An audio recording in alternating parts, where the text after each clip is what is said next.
Hello, আমি শেখ ফালাক রহমান। আমি zero অলিম্পিয়ার second রাউন্ডের জন্য ভিডিও বানাচ্ছি। আমার আজকের ভিডিওর টপিক হলো আমাদের প্রজন্মের সবচেয়ে বড় পরীক্ষা।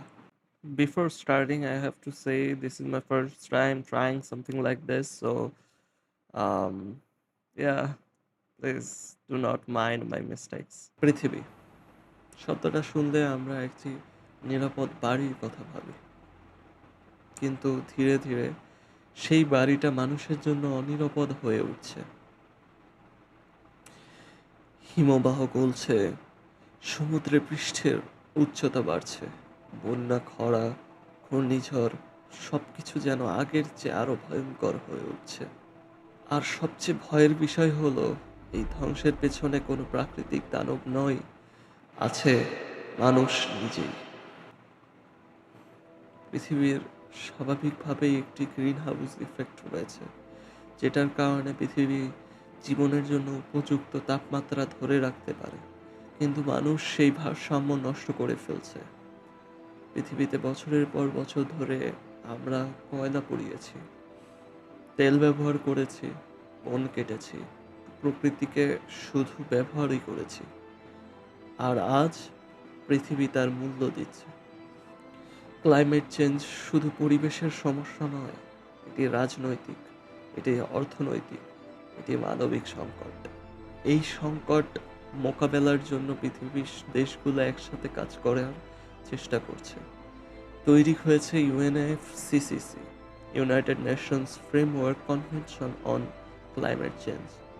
পরে এসেছে কিয়োটো প্রোটোকল, যেখানে উন্নত দেশগুলোর জন্য কার্বন নিঃসরণ কমানোর লক্ষ্য ধারণ করা হয়েছে। আর তারও পরে এসেছে প্যারিস অ্যাগ্রিমেন্ট, যেখানে পৃথিবীর দেশগুলা একসাথে প্রতিশ্রুতি দেয় পৃথিবীর তাপমাত্রা বৃদ্ধি নিয়ন্ত্রণের জন্য। কারণ এই পৃথিবী শুধু আমাদের না, এটা ভবিষ্যৎ প্রজন্মেরও। কিছু দেশ শিল্পায়নের মাধ্যমে উন্নত হয়েছে, কিন্তু সেই উন্নয়নের পেছনে ছিল বিশাল দূষণ। অন্যদিকে অনেক দেশ খুব কম দূষণ করেও আজ সবচেয়ে বেশি ক্ষতির সম্মুখীন হচ্ছে। এ কারণেই এসেছে একটি গুরুত্বপূর্ণ ধারণা, কমন বা ডিফারেন্সিয়েটেড রেসপন্সিবিলিটিস। অর্থাৎ পৃথিবী রক্ষা করার দায়িত্ব সবার, কিন্তু যারা সবচেয়ে বেশি ক্ষতি করেছে দায়িত্ব তাদের সবচেয়ে বেশি। আর সত্যি বলতে এটি ন্যায় বিচার। কারণ ক্লাইমেট চেঞ্জ সবার জন্য সমান নয়।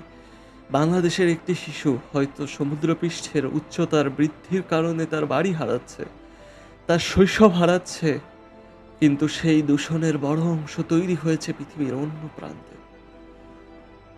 একবার ভাবুন, শুধু পোলার বিয়ার বাঁচানোর গল্প নয় এটি, এটি মানবতা বাঁচানোর গল্প, এটি ন্যায় বিচারের গল্প, এটি আমাদের ভবিষ্যতের গল্প।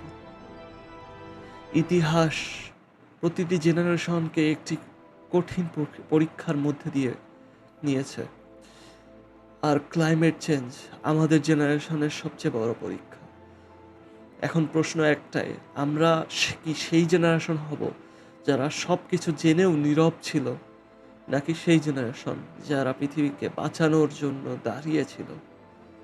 এটাই আমার আপনাদের প্রতি প্রশ্ন থেকে গেল। ধন্যবাদ।